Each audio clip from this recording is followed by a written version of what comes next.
Hey y'all, it's Tyra, and today we're going to be making a 1950s/60s dessert, which is also one of my personal favorites because it is National Pineapple Upside Down Cake Day. According to most historians, the term upside down cake came about in the late 1800s, and it was also referred to as a skillet cake because it was made on top of the stove in a cast iron skillet because ovens weren't always as easy to come by. The upside down part of the cake shows off all of the toppings and was even done during the Middle Ages. But, fun fact, the pineapple upside down cake didn't appear until after one of Jim Dole's engineers invented a machine to cut pineapples into convenient and pretty rings in 1911. So we have our standard baking ingredients: flour, butter, sugar, milk, eggs, vanilla. And besides those, you're going to need some pre-sliced pineapples and some maraschino cherries.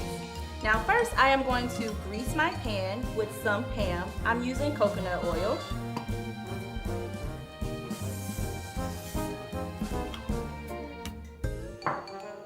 Next, I'm going to go in with my melted butter and just pour it all across the bottom of the pan.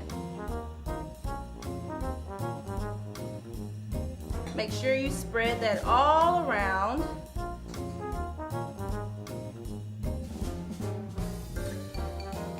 Now grab your brown sugar and sprinkle that over the melted butter. Now you can add as much melted butter and brown sugar as you want. This part is really optional. Once that's all done, grab your pre-sliced pineapples and layer them all across the bottom of your baking dish.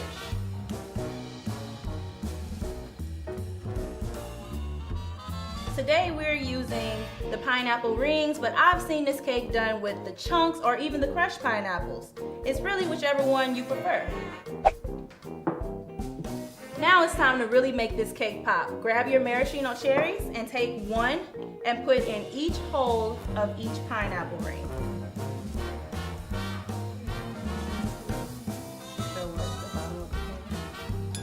Once you're done placing your cherries, just put your baking vessel off to the side. Next, grab your mixing bowl and you're going to throw in your room temperature butter,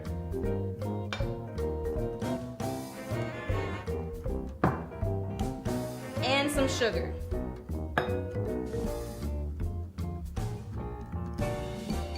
And you are going to beat this with a hand mixer until it's very light and creamy.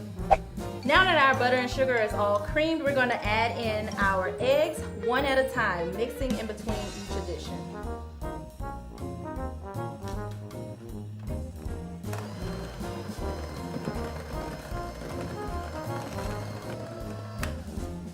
Once your eggs are all mixed in, you want to grab 1 teaspoon of vanilla,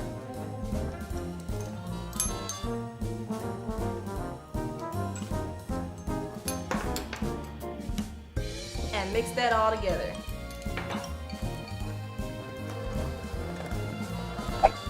Now I'm going to put this bowl off to the side for just a second, and I am going to grab my flour. To my flour, I am going to add in baking soda and salt. And mix that together nicely. Once your dry ingredients are all mixed together, set that over to the side. Grab your mixing bowl and your milk, and you're going to add in your dry milk and then dry. So we're going to take half of this flour, put it in our mixing bowl,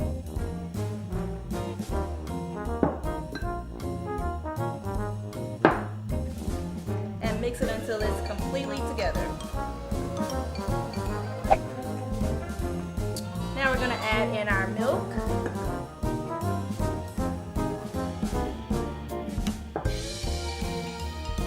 and mix that on low so it doesn't splash everywhere.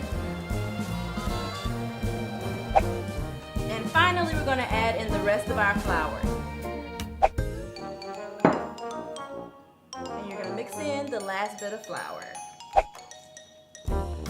Once your batter is all mixed together, you want to take your spatula and make sure all of the flour, eggs, anything are all combined. So you're going to put your finished batter to the side and grab your pineapples and pour all of your batter into the dish. Once you're done putting all of your batter in the pan, you're going to bake it at 350 degrees for 30 minutes. After 30 minutes, you're going to take it out, put a piece of aluminum foil over the pan, and bake it for another 15 minutes. Okay, so our cake came out of the oven and I let it cool for about 15 minutes, and now it's time for the moment of truth, the flip.